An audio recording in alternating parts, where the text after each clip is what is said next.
Hello. Can everyone hear me okay? All good. Yes. I just needed to get that out. So happy upfront International Women's Day event. I'm so excited to see you all.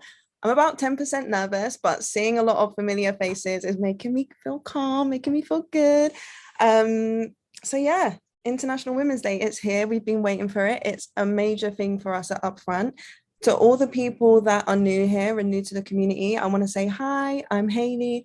I'm the community and engagement leader up front. And we're also joined by some other members in the team. Thank you for Oh, don't know who that was. We've got Kim here, who is the community and ops lead. We've got Jane, who is our resident tech guru. And we also have Naj, who is our strategy director. Lauren will be joining us a little bit later. You all know who Lauren is. She's the founder. She's the brains behind the operation. But I thought what would be a great way to start is a little bit of a history and a background on International Women's Day and where it started and how we got to where we are now. So in 1908, 15,000 women took to the streets of New York to march against equal pay and the right to vote. It's interesting when we think about that because in some ways and in some places globally, we're still fighting for the same things. 3 years later, in 1911, it was recognized and coined as International Women's Day, and it's developed and evolved into what we know it as now. So the theme for this year, bringing it all the way back up to now, is breaking the bias. At Upfront, we are super involved in shouting out each other, shouting out our fellow women and non-binary folk, but it is also important that we speak about breaking the bias and themes around confidence, money, and leadership, how we are told to act and how confidence is taught to us as women it's not true, it's not cool. And what we are told comes with a lot of intersections. And so, for example, if you don't know, what I mean by that is, as a white woman, what you're told in terms of being confident will not be the same thing that a Black woman is told. But we will hear a lot more on that later in our roundtable talk with Naj. We also have a really cool keynote speech coming up with Lauren that will be helping us to deconstruct confidence. For those of you that are new and for our fellow community that are already here, when we like something, when we agree, we like to write +1 in the chat. So if someone says something, you're just a bit like, fuck yeah, I love that, +1 in the chat. Yeah, I think that is that. I want to start with a check-in from everyone. So just one word on how you're feeling. So let me know in the chat. Tired, excited, empowered, rushed, nervous. I can feel that. Nervous, excited. I've got like a 50-50 split right now. Ecstatic, lucky, oh, fab, energized, sunny and spring. Oh, I love that. Okay, awesome. Tired but excited. I feel that too. Okay, cool. So what I want to do now is to hand over to Elizabeth Blakelock, who is a community member.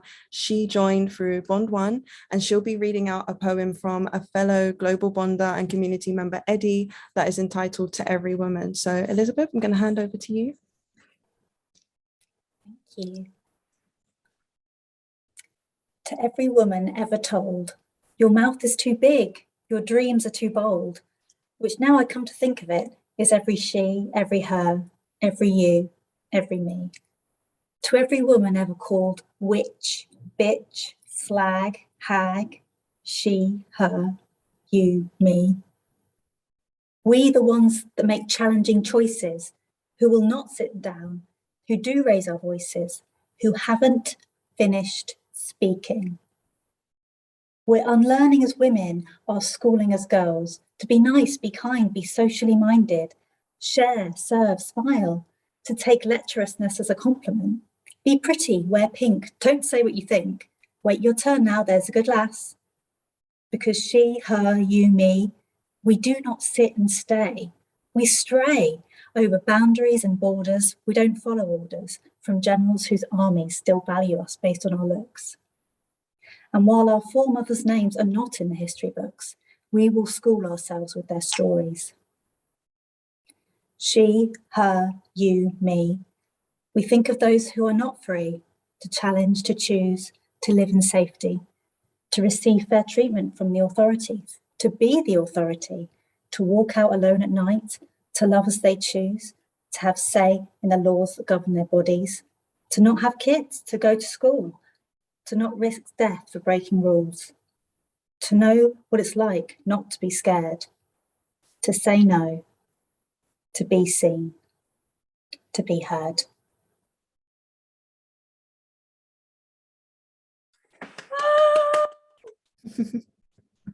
That was awesome. That was awesome.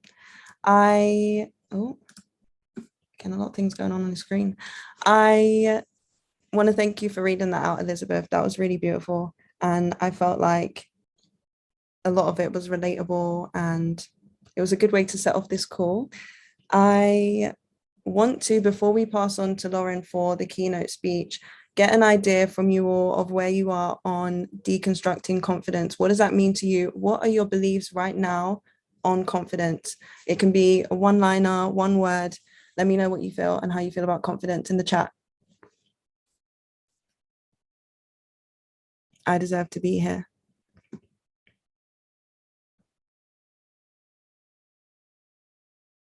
I should have more. It comes and it goes. Faking it. I am enough. I am authentic. Wish I had more of it. Yeah, this is awesome. Comes with inclusivity, 100% Tess. I had the false belief for a long time that confidence was something bestowed upon you by someone else through validation. Yep, Jane. Okay, awesome. These are really great things to read in terms of after we've had the chat with Lauren to see if we still feel the same way or if some of these perceptions will change, if we're going to learn something new. So I want to hand over to Lauren now for her keynote speech. Hello. Hello. Hi. How are you all? Okay, I have some slides that I would like to share with you.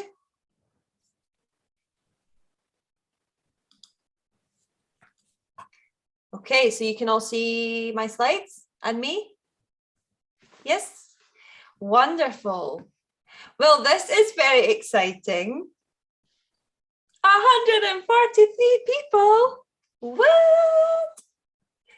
This is wild. So they were like, should we do an International Women's Day event? Yeah. 400 tickets and sign-ups later. Just awesome. The team have worked so hard to put this event on for y'all. I'm really happy you're here. Thank you for being here. I appreciate you. We're going to spend the next 30 minutes digging into my favorite thing to talk about, confidence. And we're going to have some time for questions at the end. So you can put questions in the chat, take notes as we go. All right. So welcome to our Upfront International Women's Day event. We are here to break the confidence barrier.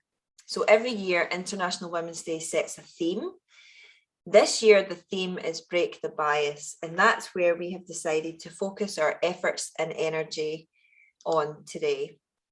My name is Lauren Curry. For those of you who don't know me, hi. I am the founder of Upfront. I founded Upfront in 2016. We are on a mission to change confidence, visibility, and power for 1 million women and non-binary people by 2023. I am a trustee at Design Council and Pregnant Then Screwed. In 2017, I was awarded an OBE for my services to design and diversity. I grew up in Ayrshire in Scotland. Can I get a +1 for all my Scottish pals here today? And I now live in Stockholm. We moved to Sweden just over a year ago, and I live here with my partner and my wee boy who is 4. So big love to all my Swedish friends who are here too. So I am Lauren Curry and Upfront Global. It would make my day if you would please follow both those accounts on Instagram so that you can share what we're learning here today. I'll give you a moment to open your phone, press follow, but also because my mum reads every tweet, looks at every story, so be nice. Okay, she'll be on there looking at all the things. Think about what you need to be present during this time. I know it's a busy time, it's a busy day. You might want to close emails, close tabs, get yourself comfortable so you can get the very most out of the next 30 minutes. Hayley's already explained it beautifully, but up front, we love to use our +1. So use your +1 over the next wee while, because I want to know what parts of what I share with you really land and resonate. It's a great way for all of you to stay connected to each other as well. Small print, it is being recorded. So if for any reason you have to run away to eat a box of chocolates or whatever is happening, don't worry, because we've got your back. We will send out a recording afterwards. All right, so we are here to talk about confidence. It's a word that we hear a lot and we say a lot and we talk a lot about it. What does it actually mean? What is confidence? When you Google confident people, this is what you see. Muscles, suits, very white teeth, corporate. We live in a world where one version of confidence is preached and taught and celebrated and rewarded. That's why Upfront exists, because we believe that we need to change confidence. We need to change confidence from being something that is usually thought of as masculine, dominating, extrovert, aggressive, white, to something that is thought of as being kind, gentle, impactful, powerful, intersectional, generous. That's why we talk about changing confidence. Because the reality, the consequence of us having such a narrow definition of confidence is severe. And those of you who are in our community, Global Bond, those of you who have taken part in our 6-week course, you all know this really well by now, that the same systems that reward confidence in male leaders, even if they're incompetent, are the same systems that punish white women for lacking confidence. They punish women of colour for showing too much of it, and all women for demonstrating it in a way that's deemed unacceptable. Now, this might not mimic your experience, but I want you to look at that quote for a moment. Where have you seen this show up in your life? In the life of the other women around you? Your colleagues, your friends, your sisters, your neighbours, your daughters, your young daughters. Oh, my mouse getting too excited. Hold on. So that means the problem that we're all here to solve today, the problem that Upfront exists to solve, is not that women aren't confident. It's that confidence in women is not rewarded in the world. So we are here today with all of you to build a world where a new kind of confidence is role modeled, celebrated, rewarded, and enjoyed. That's why we're building a confidence revolution. I don't say the word revolution lightly. We have big ideas, we have big ambitions, and we are doing this through our 6-week course. Each course is called a bond. Bond is the collective noun for a group of women. our community, the global bonders, many of them are here today, and our content. And I want to share with you a wee bit of my confidence story, because I was a very confident young girl. I loved performing. I loved being centre of attention. I loved getting my photograph taken. I loved dancing and posing while my dad played piano. Can I get a +1 in the chat if this feels familiar to your childhood or any of your daughters? Yes. So I grew up in the west coast of Scotland in a town called Kilmarnock. And I'll just say, young girls like this were not celebrated. Very quickly, I was told, you're too big for your boots. Who do you think you are? Why do you think you're better than everybody else? Stop being a show-off. Oh, and by the way, you laugh too loud. Oh, and also, your voice is too loud. And your haircut is very sharp. Maybe you want to get a softer haircut. So very quickly, I had to live in a world where deep down, I knew that the things represented in these photographs are all the things that you've shown up to see today are my gifts and my talents and the things that I'm fucking brilliant at. Storytelling, performing, making people feel brave, inspiring people, communicating. And for such a big chunk of my life, all of the traits and the things that came very naturally to me around those things, I was taught to be ashamed of. And even now, this is why I love Upfront so much, because I'm learning and unlearning all of the time. Even now I have this, oh, I'm gonna have a podcast. Should I have a podcast? Like, there's too many podcasts, and what if people, and what if? So I think, you know, lots of you will identify with the other version of this, and there's lots of versions. It's a very complex scale, but one that is also very common is when you are introverted and naturally shy, as my son is, as my partner is, as many of my friends and folks on my team are, and you're told the other way around. You need to speak up more, put yourself out there more, be louder, say more things.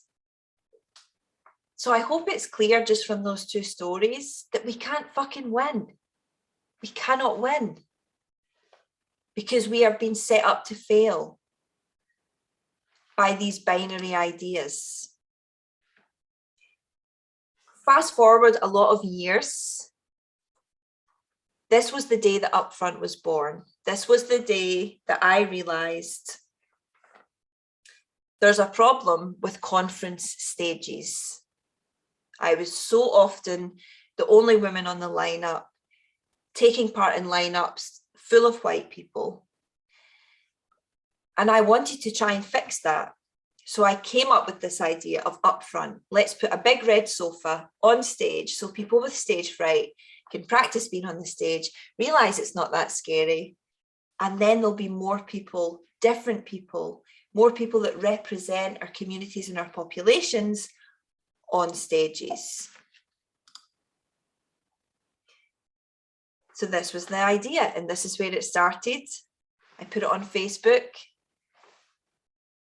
This photograph was the brand and the strategy. There wasn't a brand, there wasn't a strategy. Just have to do things. Tried it out at a conference. I had like 33 people who wanted to sit on this 3-seater couch. We're like, get some deck chairs, get them all in. And it was fantastic. It transformed how they thought about being on stage. And we did that over and over and over and over again, Over 500 people sat on the upfront couch at conferences all over the world. My mum, in fact, I have one here. My mum made special upfront cushions. Can you see, Daddy? And we posted the cushion covers to Australia, to Hong Kong, to America. Then I got asked to do a TEDx talk in Birmingham. Amazing. Forced me to really sit down and articulate what is upfront, what does this mean, why are we doing, there was no business model, there was no plan. I just knew when folks sit on that couch, they feel braver and they do more stuff. Let's keep doing that. But then businesses found out what I was doing and just come and teach our teams, how to tell stories, how to be confident, how to speak in public. So we started running workshops and I thought, I wonder what's online. This is what's online. This is what is online. This is what the options are for women who want to learn confidence, because you can learn it. It's not something you're born with, you learn it. So of course I saw this and thought, I'm going to change that. Told the world I'm building a course. It took me 3 years to build. Babies, pandemics, all sorts of shit getting in my way. But I did it. And here we are. 1,023 women have graduated from our 6-week online course from over 50 countries. Our global bond hosts over 400 women. And we are changing confidence. We work with clients and corporates of all shapes and sizes. This bias is not unique to one particular sector, one position of seniority, one age group, none of it. This is universal. It affects all of us. And the biggest barrier that comes up time and time again is imposter syndrome. Now, do I love that word? Not so much, because it's been overused, over-feminized, often misunderstood. However, it's the best that we have when it comes to academic research and data of understanding what confidence is and how we measure it. And up front, we have broken it down into self-efficacy, self-advocacy, self-image and self-development. And in only 6 weeks, the imposter syndrome feelings that the Bond Fivers had around those 4 groups dropped by 52.1%. So we are removing the bias. We are removing the barriers. And it's really vital that we see this through an intersectional lens. This woman is Kimberly Crenshaw, and she coined the concept and the idea of intersectionality, primarily as from her position of seeing Black women being excluded. When we talk about intersectionality, we're talking about lots of different characteristics intersecting. Your race, your gender, your age, your class, your geographic location, your neurodiversity, all of these things. And that matters because we live in a world where 90% of people, I'm going to let you read that twice, 90% of people have a negativity bias towards women. And this stat is from the UN. That's why it feels hard to be yourself. That's why it feels hard to be confident in a way that feels good and right for you. And I want to give you some examples of what this bias and these barriers look like in action. So this is Misha B from X Factor. And it wasn't until nearly 10 years after the event took place, only then did she feel that she could come out and talk about her experience on X Factor, because that's the time where she thought she would be judged the least, because there was a Black Lives Matter movement happening. She was called a bully. She was called overconfident. She was told she had an attitude time and time again on national television. And she knew that if she had responded, tried to defend herself, if she'd done anything other than just accept that, she would have been labelled an angry Black woman. This is so representative of the choice that Black women need to make on a daily basis of, I need to bite my tongue if I want a career, if I want to stay here.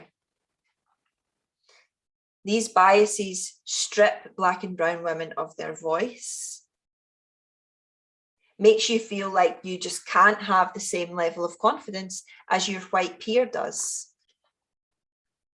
because people respond and react differently to it. Jess Phillips is a Labour MP, and she is known and often talked about, criticised for being gobby, for having a loud mouth. She's told to stay quiet. She's told to stay off the telly, that she's on the TV too much. She's told that her profile is too big. She's just doing her job. And it's actually really great when an MP has a public profile, because then her voice reaches more people, reaches more communities. Jacinda Ardern, Prime Minister of New Zealand, a stellar example of kind, gentle, confident leadership. And what do we see? We see the Turn Ardern campaign, which encourages people in New Zealand to turn over every book and every magazine that they see in a shop with her face on it. Because so many people are furious that she is getting the publicity she's getting. She is showing us that you can be strong and compassionate and community-led at the same time. She's role modeling a new kind of soft, confident power, and people hate it. Of course they do. Rosina Aline Khan, she's an MP in England. She's also an A&E doctor. And during the first waves of COVID-19, she was working 15-hour shifts and managing her family, her young children, and being an MP. And when she challenged Matt Hancock, the public health secretary at the time, around the government's severe dysfunction that caused intense loss of life, he told her to watch her tone in the Houses of Parliament. This is what happens. This is how it plays out when you see confidence being so narrowly defined that it becomes an excuse to perpetuate sexism and prejudice. And confidence without intersectionality cannot and never will be able to value all the different ways that a person is contributing. And this is how this shows up. This is why we need to break the bias, because these barriers show up in all of you being told to be more confident at work. You're told that you might be too nice. Don't be so weak in meetings. You're told to talk more, speak up, say more things. You're told to appear strong at all times, always have the answer. Don't let anybody smell your fear or humility. Can I get a +1 if anybody has ever been told any of these things? Yes. And to your point, Abby, when you do some of these things, then you're told, as I was and used to be, told that you are too much, too aggressive, a wee bit intimidating, maybe a wee bit scary, maybe you want to dial that down. We cannot win.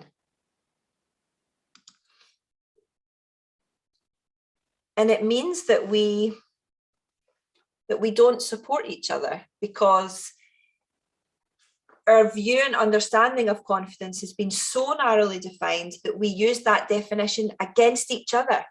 All of these cultural norms around modesty, they are defended more by women than they are by men. That is how strong and deep the patriarchy is, that we're punishing each other against this definition that has been designed and reinforced without us in mind. We can be kind and confident. There is another way. We can be kind and revolutionary, kind and powerful. I really believe that kindness is an invisible competitive advantage in business and in life. I am here to make it visible.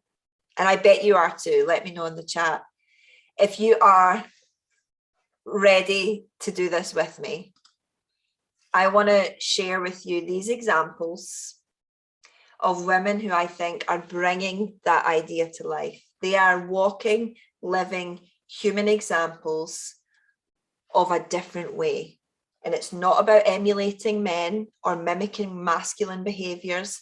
It's not about changing ourselves.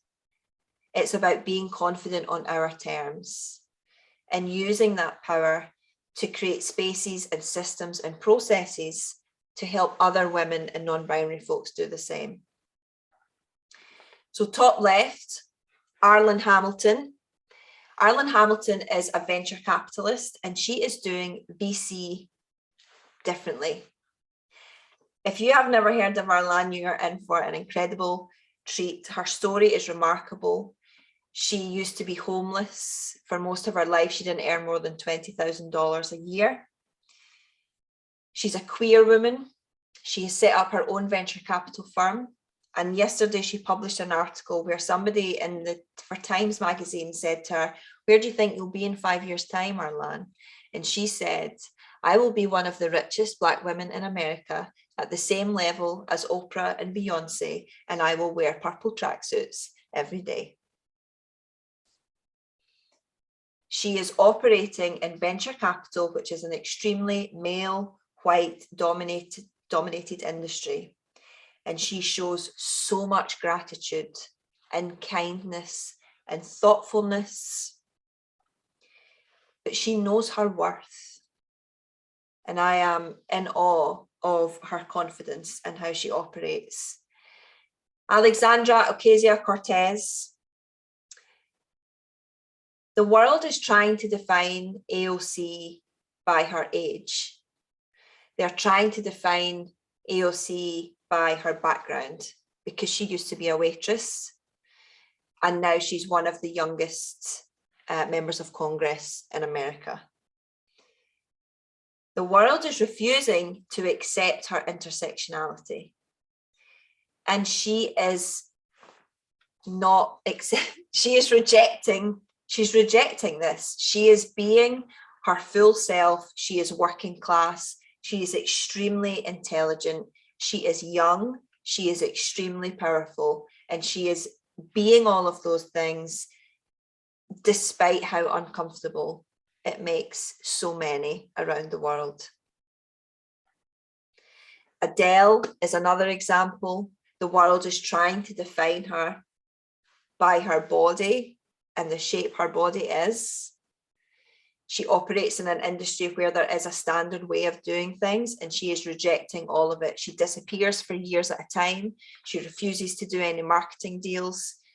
Her whole tour got cancelled because of COVID. She shows up on Instagram and bursts into tears and lets us see her vulnerability and her sadness and her regret, and her apology was sincere and real. It's leadership. Lizzo is a person who has, for many of us, the biggest body we've ever seen in pop. And she dares to see herself as incredibly sexy, incredibly beautiful in that body. And she operates in a way that is I refuse to be hidden. I refuse to not be who I am. Greta Thunberg, who we all know, is autistic. And so many of these ingrained ideas we have about confidence are neurotypical. We've decided that you must have certain facial expressions and you must move your body in a certain way to be confident. Greta doesn't do any of those things. Greta does it her way, and every speech she makes goes viral. And every speech she makes, there are very senior, powerful men in suits who listen to her.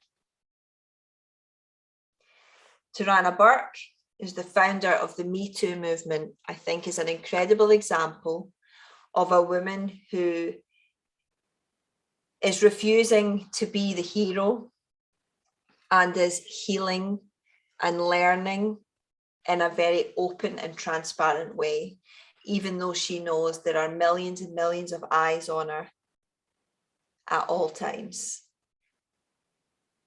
These women are breaking the bias of confidence in their own way, and you can do the same. You can reject the old way. Today is the day where all of us together, we are committed, we say no more. It's not about me anymore, it's about everybody. It's about all of us.